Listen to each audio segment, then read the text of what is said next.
Une dizaine de jeunes est descendue dans les rues de Goma. Macron assassin, Macron dégage.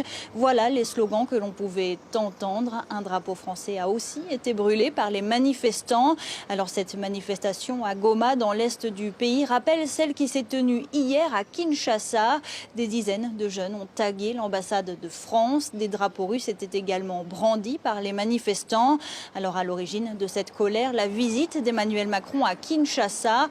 Le président français est attendu samedi dans la capitale congolaise et il n'est pas le bienvenu pour ces acteurs de la société civile. La France, c'est un pays qui soutient le Rwanda. Or, le Rwanda nous agresse. Et nous autres, nous disons, pour montrer aux Français que nous ne sommes pas d'accord avec leur politique hypocrite et leur soutien qu'ils apportent au Rwanda, nous brûlons leur drapeau. Nous avons marre de ce qu'ils font à notre territoire. Vraiment, nous souffrons et nous sommes catégoriques. Nous ne voulons plus voir le président de la France sur notre territoire. La France, comme d'autres pays européens, ont condamné le soutien rwandais aux rebelles du M23.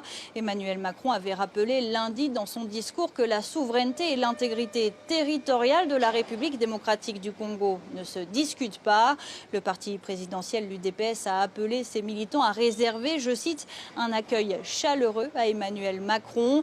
Mais le ministre de la Communication, Patrick Muyaya, a précisé que l'opinion congolaise attend tout de même un engagement clair de la France, ajoutant, je cite, qu'il n'y a pas de place pour l'ambiguïté.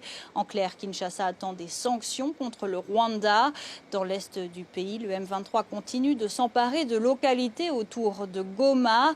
Un plan de retrait avait pourtant été annoncé par les chefs d'État de la communauté d'Afrique de l'Est. Un retrait des rebelles du M23 qui aurait dû commencer le 28 février.